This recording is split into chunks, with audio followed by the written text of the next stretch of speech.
ಜೀವ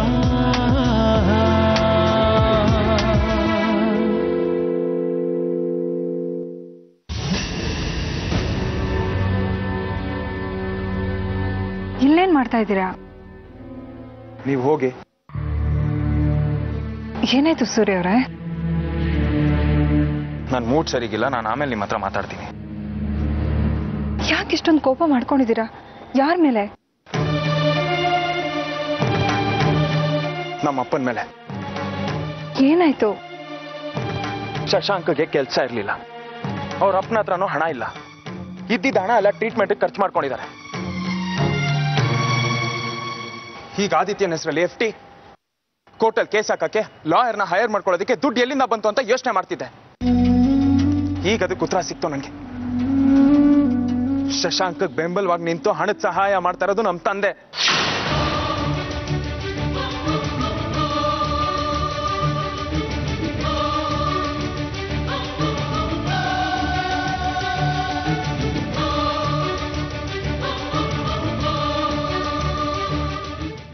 ಯಾಕೆ ಈಗ ಮಾಡ್ತಾ ಇರಿ ಅಂತ ಕೇಳಿದಕ್ಕೆ ನೀನ್ ಯಾರ್ದೋ ಮಗನ್ಗೋಸ್ಕರ ಹೋರಾಡ್ತಾ ಇದ್ಯಾ, ನಾನ್ ನನ್ನ ಮಗನ ಪಡೆಯೋದಕ್ಕೋಸ್ಕರ ಇದನ್ನೆಲ್ಲ ಮಾಡ್ತಾ ಇದೀನಿ ಅಂತ ಹೇಳಿದ್ರು.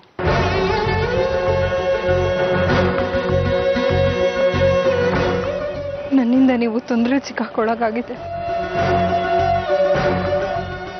ನನ್ನಿಂದ ನಿಮ್ ತಂದೆನೇ ದ್ವೇಷ ಮಾಡೋ ಹಾಗಾಗಿದೆ. ಈಗ ಈ ಕೇಸಿಗೋಸ್ಕರ ಹಣ, ನೆಮ್ಮದಿ ಎಲ್ಲದೂ ಹಾಳಾಯ್ತು.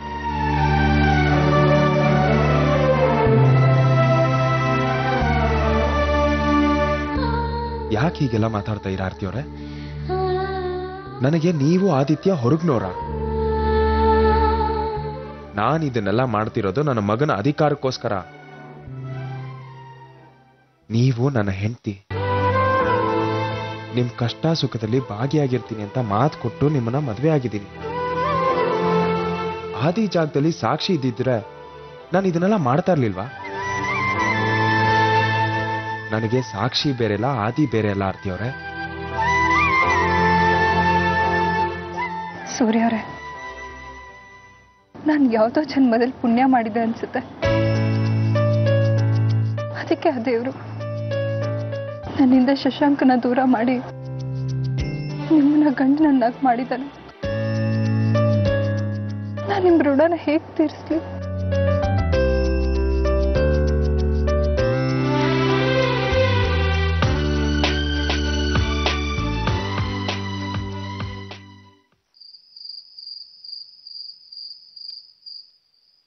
ಮಾವ ಬರಕ್ಕೆ ಹೇಳಿದ್ರಂತೆ, ಏನಾದ್ರೂ ಬೇಕಿತ್ತಾ? ನನ್ನ ಮನೆಯಿಂದ ಹೊರಗಡೆ ಹೋದವ್ರ ಜೊತೆ ಸಂಬಂಧ ಇಟ್ಕೊಳ್ಳೋದಾಗ್ಲಿ, ಅವ್ರಿಗೆ ಸಹಾಯ ಮಾಡೋದಾಗ್ಲಿ ನನಗಿಷ್ಟ ಇಲ್ಲ ಅಂತ ನಿಮಗೆಲ್ಲ ಗೊತ್ತು ತಾನೆ. ಮಾವ, ನಾನು ಆರ್ತಿ ಸೂರ್ಯಂಗೆ ಯಾವ ಸಹಾಯನೂ ಮಾಡಿಲ್ಲ. ಅದು ನನಗೆ ಚೆನ್ನಾಗಿ ಗೊತ್ತು. ನನಗೆಲ್ಲ ಮಕ್ಕಳು ಒಂದೇ. ನನ್ನ ವಿರುದ್ಧ ಯಾರಾದರೂ ನಡೆದ್ರೆ ಅವನಿಗಾದ ಗತಿನೇ ನಿಮಗೂ ಆಗೋದು. ನಿನ್ನ ಗಂಡನ ಪ್ರಾಕ್ಟೀಸು ಅಷ್ಟು ಚೆನ್ನಾಗಿ ನಡೀತಾ ಇಲ್ಲ. ನಿಮ್ಮ ಸಂಸಾರದ ಅರ್ಧ ಖರ್ಚು ನಾನು ನಡೆಸ್ತಾ ಇರೋ ಬಿಸ್ನೆಸ್ ಮ್ಯಾನೇಜ್ಮೆಂಟಿಂದಾನೆ.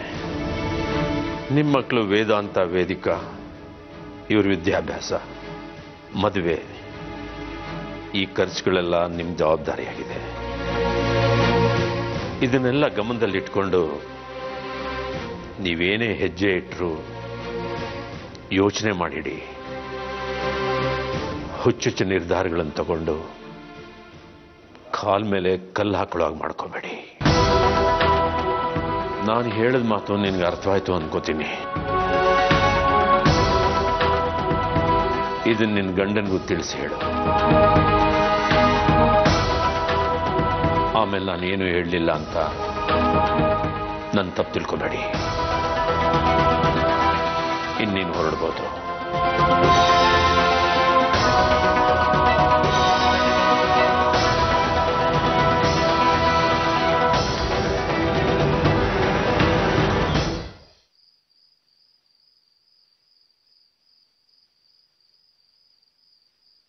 ರಾತ್ರಿ 11 ಆದರೂ ನಿನ್ನ ಕೆಲಸ ಮುಗಿಯೋದೇ ಇಲ್ಲ. ಆಗ್ಲೇ ಮುಗೀತು. ಬರಕ್ಕೆ ಹೇಳಿದ್ರು, ಅದಕ್ಕೆ ಹೋಗಿದ್ದೆ. ಏನಂತೆ? ನಿಮಗೆ ತುಂಬ ಜವಾಬ್ದಾರಿಗಳಿದೆ, ಹುಚ್ಚುಚ್ಚಾಗಿ ಏನೇನೋ ನಿರ್ಧಾರ ತಗೊಂಡು ನಿಮ್ಮ ಕಾಲ ಮೇಲೆ ನೀವೇ ಕಲ್ಲು ಹಾಕೊಳ್ಳೋ ಕೆಲಸ ಮಾಡ್ಕೋಬೇಡಿ ಅಂದರು. ಏನೇ ನಿರ್ಧಾರ ತಗೊಳ್ಳೋದಾದ್ರೂ ವೇದಾಂತ ಓದು, ವೇದಿಕಾ ಮದುವೆ ನೆನಪಲ್ಲಿ ಇಟ್ಕೊಳ್ಳಿ, ಇಲ್ಲ ಅಂದರೆ ಸೂರ್ಯ ಆರ್ತಿಗಾದ್ಗತಿನೇ ನಮಗೂ ಆಗತ್ತಂತೆ. ಅವ್ರ ಮಾತಿನ ಅರ್ಥ? ನಾವು ಯಾವುದೇ ಕಾರಣಕ್ಕೂ ಸೂರ್ಯ ಆರ್ತಿಗೆ ಸಹಾಯ ಮಾಡಬಾರ್ದು ಅಂತ. ಆ ವಿಷಯ ಅವ್ರಿಗೆ ಗೊತ್ತಾಯ್ತು. ಯಾವ ವಿಷಯ? ಅಮ್ಮ ಸೂರ್ಯನ ಕೇಸ್ನ ನೀನೇ ತಗೋ ಅಂದಿದ್ರು, ನಾನು ಒಪ್ಪಿದ್ದೆ. ಆ ವಿಷಯ ಅಪ್ಪನಿಗೆ ಹೇಗೋ ಗೊತ್ತಾಗಿದೆ, ಅದಕ್ಕೆ ಅವರು ಹೀಗೆಲ್ಲ ಮಾತಾಡಿದ್ದಾರೆ. ನಾನು ನಿಮ್ಮನ್ನು ಕೇಳ್ಕೊಳ್ಳೋದಿಷ್ಟೇ, ನಮ್ಮ ಮಕ್ಕಳು ದೊಡ್ಡವರಾಗ್ತಾ ಇದ್ದಾರೆ. ನೀವು ಏನೇನೋ ನಿರ್ಧಾರ ತಗೊಂಡು ಅವ್ರನ್ನ ಬೀದಿ ಪಾಲ್ ಮಾಡಬೇಡಿ ಪ್ಲೀಸ್.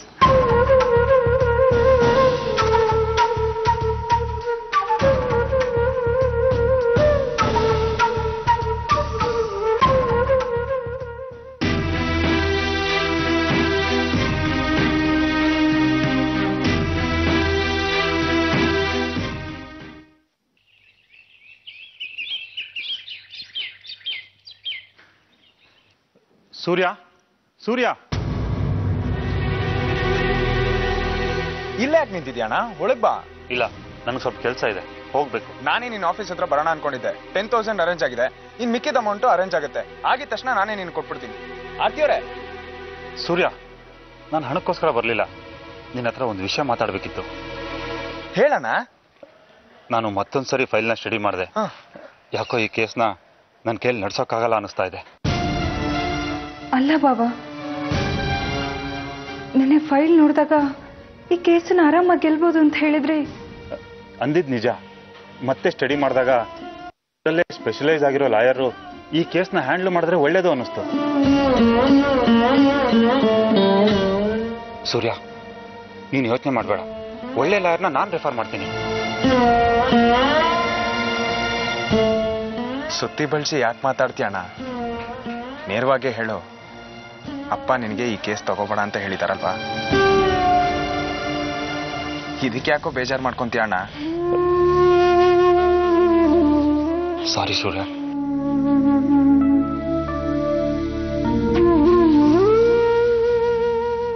ಇಷ್ಟಕ್ಕೆಲ್ಲ ಸಾರಿ ಕೇಳ್ಬೇಡ.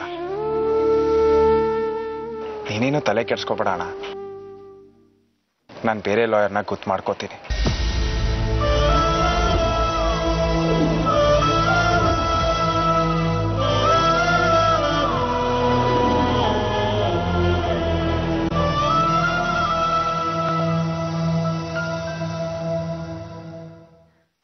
ಈಗ ಬೇರೆ ಲಾಯರ್ ಅಂದ್ರೆ ಹಣ ತುಂಬಾ ಖರ್ಚಾಗತ್ತಲ್ವಾ?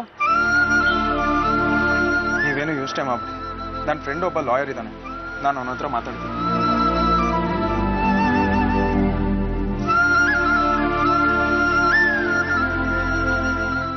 ಯಾರು ಮಾತಾಡ್ತಿರೋದು? ಹಲೋ ಶ್ರೀಕಾಂತ್, ನಾನು ಸೂರ್ಯ ಮಾತಾಡ್ತಾ ಇರೋದು. ಯಾರು ಸೂರ್ಯ? ಒಂದು ಚೈಲ್ಡ್ ಕಸ್ಟಡಿ ಕೇಸ್ ಇದೆ, ತೊಗೊಳಕ್ಕಾಗತ್ತಾ? ಸೂರ್ಯ, ನಾನು ತೊಗೊಳಕ್ಕಾಗಲ್ಲ, ನಮ್ಮ ಬಾಸ್ ತಗೋಬೋದು. I am working for A term. ಗೊತ್ತು. ಕೇಸ್ ಡೀಟೇಲ್ಸ್ ಹೇಳ. ಖಂಡಿತ ತಗೊಳ್ಳೋಣ, ಆದರೆ ನಮ್ಮ ಬಾಸ್ ಸ್ವಲ್ಪ ಕಾಸ್ಟ್ಲಿ ಅಂತ ಅನ್ನಿಸ್ಬೋದು. ಎಷ್ಟಾಗುತ್ತೆ ಫೀಸು? ಅವರು ಇಯರಿಂಗ್ ಲೆಕ್ಕ ತಗೋತಾರೆ. ಸದ್ಯಕ್ಕೆ 2 ಲಕ್ಷ ರೆಡಿ ಮಾಡ್ಕೊ, ಅವ್ರನ್ನ ವಿಚಾರಿಸಿ ನಾನು ನಿನಗೆ ಫೋನ್ ಮಾಡ್ತೀನಿ. ನೀನು ಅದ್ರ ಬಗ್ಗೆ ಟೆನ್ಷನ್ ತೊಗೊಂಬೇಡ ಶ್ರೀಕಾಂತ್. ಅಮೌಂಟ್ ಯಾವಾಗ ರೆಡಿ ಆಗಬೇಕು ಅಂತ ಹೇಳು, ರೆಡಿ ಆಗಿರುತ್ತೆ. Thank you. ಏನಂತೆ? ಕೇಸ್ ತಗೊಂತಾರತ್ತೆ, ಫೀಸ್ 2 ಲಕ್ಷ ಆಗುತ್ತೆ ಅಂತ ಹೇಳಿದ್ರು. 2 ಲಕ್ಷನ ಎಲ್ಲಿ ಅಂತ ಹೊಂದ್ಸೋದು? ನೀವೇನು ಯೋಚನೆ ಮಾಡಬೇಡಿ, ನಾನು ಹೇಗಾದರೂ ಮಾಡಿ ಅರೇಂಜ್ ಮಾಡ್ತೀನಿ. ಹೇಗೆ ಅರೇಂಜ್ ಮಾಡ್ತೀಯ? ಹಣ ಏನು ಆಕಾಶದಿಂದ ಉದುರುತ್ತಾ? ನೋಡು, ಉರುಡೆ ಗಟ್ಟಿಗಿದೆ ಅಂತ ಬಂಡೆ ಚಚ್ಕೋಬಾರ್ದು. ನೀವೇನು ಯೋಚನೆ ಮಾಡಬೇಡಿ, ನಿಮ್ಮನ್ನಂತೂ ಕೇಳಲ್ಲ ಬಿಡಿ. ನನ್ನ ಹತ್ರ ಮಾತ್ರ ಅಲ್ಲ, ನನಗೆ ಗೊತ್ತಿರೋ ಯಾರ ಹತ್ರ ಆದ್ರೂ ಸರಿ, ನನ್ನ ಇನ್ಫ್ಲೂಯೆನ್ಸ್ ಯೂಸ್ ಮಾಡಿ ನೀನು ಹಣ ಕೇಳ್ಕೊಡ್ದು. ಸ್ವಾಭಿಮಾನ ಅನ್ನೋದಿದ್ರೆ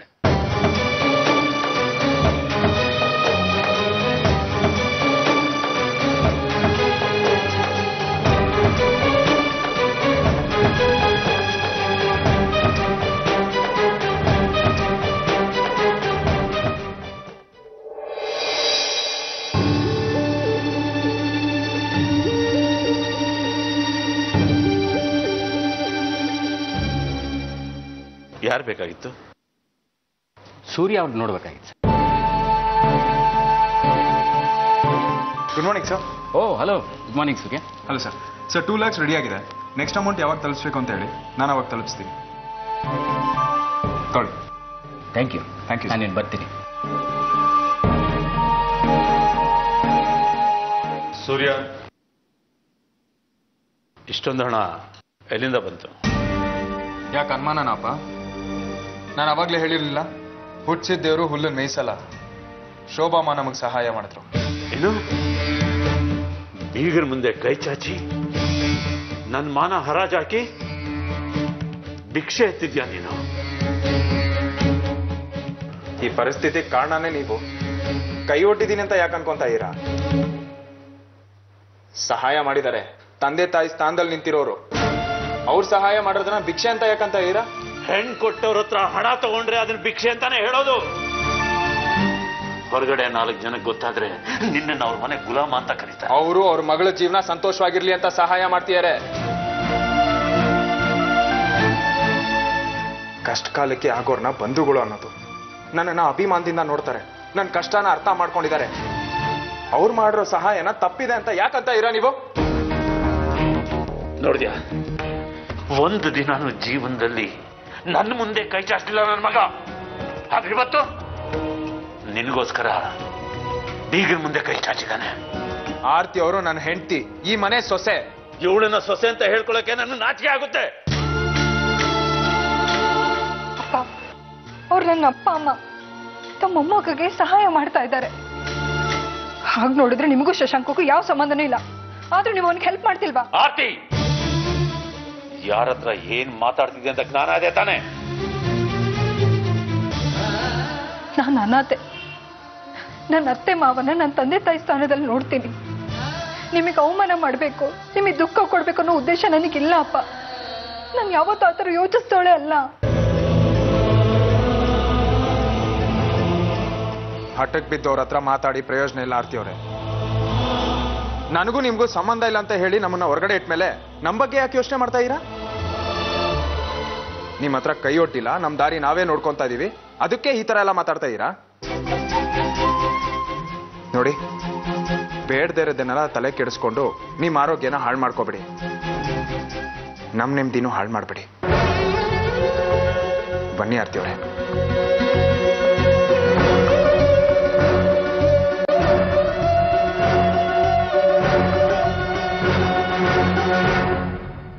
ಅಮ್ಮ, 10:30 ಮುಂಚೆ ನೀವು ಒಬ್ಬ ಕೋರ್ಟಲ್ಲಿ ಇರಬೇಕು. ಬರ್ತೀರಾ ಅಲ್ವಾ?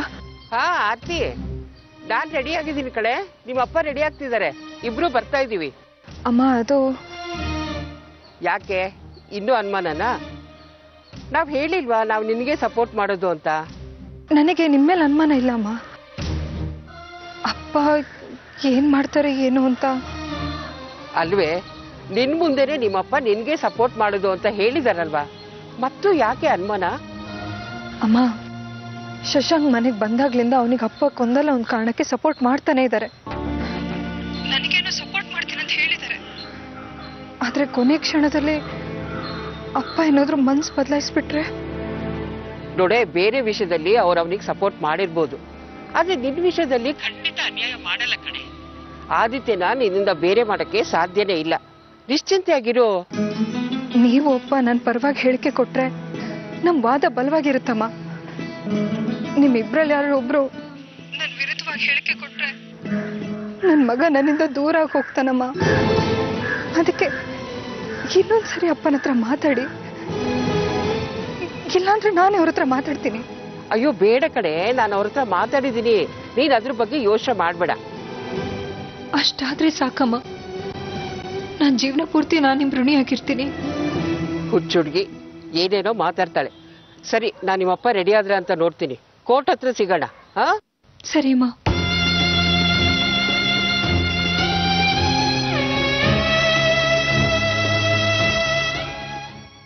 ಶಶಾಂಕ ತಪ್ಪು ಮಾಡ್ತಿದ್ದಾನೆ. ನೀವುಗಳು ಅವನನ್ನ ತಪ್ಪು ಮಾಡ್ತಿದ್ದಾನೆ ಅಂತ ಹೇಳ್ತಾನೆ ಇದ್ದೀರಲ್ಲ, ನೀವುಗಳು ಮಾಡಿದ್ ಸರಿನಾ? ಅವಳು ಕಣ್ಣೀರು ಹಾಕಿ ಕೇಳ್ಕೊಂಡ್ಲು ಅಂದ ತಕ್ಷಣ ನಾವುಗಳು ಬಂದು ಸಾಕ್ಷಿ ಹೇಳ್ತೀವಿ ಅಂತ ಹೇಳಿದ್ರಲ್ಲ, ನಿಮ್ ಮಗನಿಗೆ ನೀವೇ ಶತ್ರುಗಳಾಗ್ಬಿಟ್ರಲ್ಲಣ್ಣ. ಅಕ್ಕಿ ಯಾವಾಗ್ಲೂ ಆರ್ತಿ ಕಡೆನೆ ಬಿಡು. ನಿನಗೇನು ಆಗಿದೆ? ಮಗನು ಮಮತೆ ಇಲ್ವಾ? ಇವನು ಹುಚ್ಚುಚ್ಚ ಕುಣಿತಾನೆ ಅಂತ ನಾವು ಕುಣಿಯಕ್ಕಾಗತ್ತಾ? ಗಾಳಿಪಟ ಗಾಳಿ ಬಂದ್ರೆ ಗೋತಾ ಹೊಡಿಯುತ್ತಲ್ಲ, ಹಾಗೆ ವಾಲ್ತಾನೆ, ಯಾವ ಕಡೆ ವಾಲ್ತಾನೆ ಅಂತಾನೆ ಹೇಳಕ್ಕಾಗಲ್ಲ. ಸರಿಪ್ಪ, ನೀವುಗಳು ಅವಳ ಪರ ಸಾಕ್ಷಿ ಹೇಳಿ ಮಗು ಅವಳಿಗೆ ಎಂತಾಯ್ತು ಅಂತ ಇಟ್ಕೋ. ಆಗ ನಷ್ಟ ಯಾರಿಗೋ? ನಿಮ್ಗಳಿಗೆ, ನಿನ್ ಮಗನ್ಗೆ. ಆಗ ಆದಿತ್ಯ ಆರ್ತಿ ಜೊತೆನಲ್ಲಿ ಸೂರ್ಯನ ಮನೆಗೆ ಹೋಗ್ತಾನೆ, ಶಶಾಂಕ್ ಒಂಟೆ ಹಾಕ್ತಾನೆ. ಶಶಾಂಕ್ ಒಂಟಿಯಾಗಿ ಕೊರಗೋದು ನೋಡಿ ನೀವುಗಳು ಕೊರಗ್ತೀರಾ. ಇದೆಲ್ಲ ಬೇಕೇನೋ? ಅದೇ ಆದಿತ್ಯ ಶಶಾಂಕನ್ ಸಿಕ್ಕಿದ್ರೆ ಅವನಿಗೂ ಸಂತೋಷ ಆಗುತ್ತೆ, ಅವನ ಜೀವನಕ್ಕೊಂದು ಆಸರೆ ಆಗುತ್ತೆ. ನಿಮ್ಗಳಿಗೂ ಅಷ್ಟೇ ಕಣೋ. ಈ ಇಡೀ ವಯಸ್ಸಲ್ಲಿ ಮೊಮ್ಮಗು ನಮ್ಮ ಜೊತೆನಲ್ಲಿ ಇದೆಲ್ಲ ಅಂತ ಸಂತೋಷ ಆಗುತ್ತೆ, ಬದುಕಕ್ಕೊಂದು ಹುಮ್ಮಸ್ ಸಿಗುತ್ತೆ ಕಣೋ. ಆದಿತ್ಯ ನಮ್ಮ ಜೊತೆ ಇರ್ತಾನೆ ಅಂತ ಅನ್ಕೋ. ಇವನು ಇನ್ನೊಂದು ಹುಡುಗಿಯಿಂದ ಓಡೋದ್ರೆ ನಾವೇನ್ ಮಾಡೋಣ?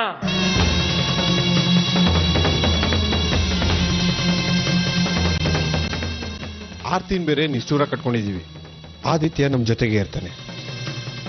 ಇದೆಲ್ಲ ಬೇಕಾ ಈ ಇಳಿ ವಯಸ್ಸಲ್ಲಿ? ನೋಡು, ಆದಿ ಆರ್ತಿ ಜೊತೆನೆ ಇದ್ಬಿಡ್ಲಿ ಬಿಡು. ಈಗೇನು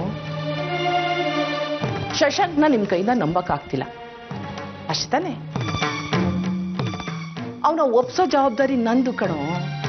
ನನಗ್ ಬಿಟ್ಬಿಡು, ಅವನ ಕೇಳ್ಕೊಳ್ಳೋಣ. ನೋಡಪ್ಪ, ಆದಿತ್ಯ ನಿನಗ್ ಬೇಕಾ? ಹಾಗಾದ್ರೆ ಆದಿತ್ಯನ್ ಬಿಟ್ಟು ನೀನೆಲ್ಲೂ ಹೋಗ್ಬಾರ್ದು, ಬರ್ಸ್ಕೊಳ್ಳೋಣ ಬಿಡು. ಅವನ್ ಬದಲಾಗಿದ್ದಾನೆ ಕಣೋ ಸತ್ಯ, ನಂಬೋ. ಆರ್ತಿಗೆ ನಾಳೆ ಇನ್ನೊಂದು ಮಗು ಹುಟ್ಟುತ್ತೆ ಅಂತ ಇಟ್ಕೋ. ಆಗ ಆರ್ತಿಗೂ ಸೂರ್ಯನಿಗೂ ಆದಿತ್ಯನ ಮೇಲೆ ಅದೇ ಪ್ರೀತಿ ವಾತ್ಸಲ್ಯ ಇರುತ್ತೆ ಅನ್ನೋದೇನೋ ಗ್ಯಾರಂಟಿ? ಆಗ ಆದಿತ್ಯನ ಪರಿಸ್ಥಿತಿ ಹೇಗಿರುತ್ತೆ ಅನ್ನೋದ್ರ ಬಗ್ಗೆ ಯೋಚನೆ ಮಾಡಿದ್ಯಾ? ಆದಿತ್ಯ ಆರ್ತಿ ಜೊತೆನಲ್ಲಿ ಇಲ್ದಿದ್ರೆ ಏನೂ ತೊಂದರೆ ಆಗಲ್ಲ ಕಣೋ. ಅವಳ ಜೊತೆನಲ್ಲಿ ಇದ್ರೇನೆ ಹೆಚ್ಚು ತೊಂದರೆ ಅವನಿಗೆ. ಅವನ ತಾಯಿ ಪ್ರೀತಿನೂ ಪೂರ್ತಿಯಾಗಿ ಸಿಗದೆ, ಈ ಕಡೆ ತಂದೆನೂ ಇಲ್ದೆ, ತಂದೆ ತಾಯಿ ಇಬ್ರು ಇದ್ದು ಅನಾಥವಾಗಿ ಅಲಿತಿರ್ತಾನೆ ಕಣೋ. ಅಲ್ಲ ಕಣೋ, ನೀವುಗಳು ಎಷ್ಟು ಪ್ರೀತಿಸ್ತೀರಾ ನಿಮ್ಮ ಮೊಮ್ಮಗನ. ಅವನನ್ನ ಆ ಸ್ಥಿತಿನಲ್ಲಿ ನೋಡೋದಕ್ಕೆ ನೀವು ಇಷ್ಟಪಡ್ತೀರಾ?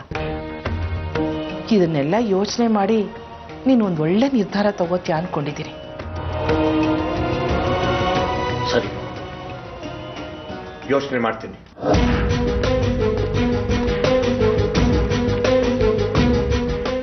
ಅಪ್ಪ,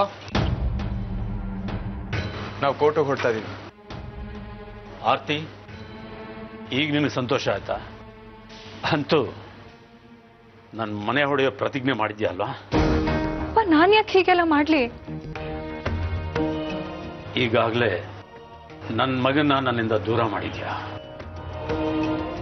ಅತ್ತೆನೂ ಬುಟ್ಟಿಗೆ ಹಾಕೊಂಡು ಅವಳನ್ನು ದೂರ ಮಾಡಬೇಕು ಅಂತಿದ್ಯಾ. ಒಳ್ಳೆ ತರ ನಾಟಕ ಮಾಡಿಕೊಂಡು ಎಲ್ರನ್ನೂ ನಿನ್ ಪರವಾಗಿ ಮಾಡಿಕೊಂಡು ಒಬ್ಬೊಬ್ಬರನ್ನೇ ನನ್ನಿಂದ ದೂರ ಮಾಡಬೇಕು ಅಂತಿದ್ಯಲ್ವಾ? ಖಂಡಿತವಾಗ್ಲೂ ಆ ಥರ ಉದ್ದೇಶ ಇಲ್ಲ ಅಪ್ಪ ನನಗೆ. ಆರ್ತಿಯವರೇ, ನಡೀರಿ ಹೊರಡೋಣ. ನೀವು ಈ ಕೇಸ್ ಗೆಲ್ಲೋದು ತುಂಬಾ ಕಷ್ಟ ಸೂರ್ಯ.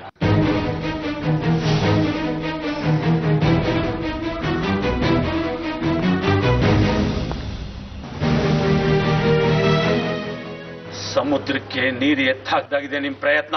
ನೀವೇ ಯಾಕೆ ತೀರ್ಪು ಕೊಡ್ತಾ ಇದೀರಪ್ಪ? ಸತ್ಯಕ್ಕೋಸ್ಕರ ಹೋರಾಡ್ತಾ ಇದ್ದೀನಿ.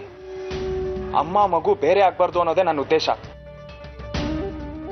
ಇದುವರೆಗೂ ನನ್ನ ಯಾವ ಪ್ರಯತ್ನದಲ್ಲೂ ಆ ದೇವ್ರು ನನ್ನ ಕೈ ಬಿಟ್ಟಿಲ್ಲ.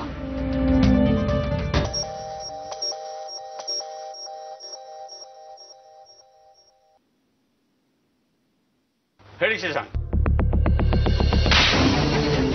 ಅವ್ರಿಗೆಲ್ಲ ಡೀಟೇಲ್ಸ್ ಕೊಟ್ಟಿದ್ದೀರಾ? ನೀವೇನು ಯೋಚನೆ ಮಾಡಬೇಡಿ. Advocate Kalayya famous advocate TV Nageshwara ಹತ್ರ ಇದ್ದವರು.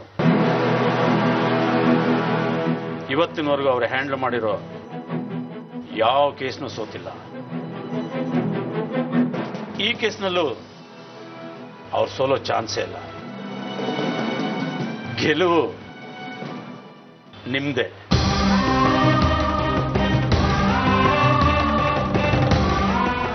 Okay Shashank, all the best. Bye. ಮಾಡೋದಕ್ಕೆ. ಏನಪ್ಪ ಇದು? ಯಾರೋ ಗೊತ್ತು ಗುರಿ ಇಲ್ದಿರೋರಿಗೆ ಸಹಾಯ ಮಾಡ್ತಾ ಇರಲ್ಲ. ಅಮ್ಮ ಮಗ ಬೇರೆ ಆಗ್ಬಾರ್ದು ಅಂತ ನಾನ್ ಕಷ್ಟ ಪಡ್ತಾ ಇದ್ದೀನಿ. ಅಮ್ಮ ಮಗ ಬೇರೆ ಆಗ್ತಿದ್ದಾರೆ ಅಂತ ನಿನಗೆ ಬೇಜಾರಾಗ್ತಿದ್ದಾರೆ. ಇವಳು ನನ್ನ ಮಗನ ನನ್ನಿಂದ ದೂರ ಮಾಡಿದ್ಲಲ್ಲ, ಹಾಗೆ ನಿನಗೇನು ಅನ್ನಿಸ್ಲಿಲ್ಲ? ಹೆತ್ತವರಿಂದ ಮಕ್ಕಳನ್ನ ದೂರ ಮಾಡಿದ್ರೆ ಆಗೋ ನೋವು ಎಂಥದ್ದು ಅಂತ ಇವಳಿಗೆ ಅರಿವಾಗಬೇಕು. ಆಗ್ಲೇ ಇವಳಿಗೆ ತಾನೇನ್ ತಪ್ಪು ಮಾಡಿದ್ದೀನಿ ಅಂತ ಅರ್ಥ ಆಗೋದು. ಖಂಡಿತವಾಗ್ಲೂ ಇವಳಿಗೆ ಇವಳ ಮಗ ಸಿಗೋದಿಲ್ಲ.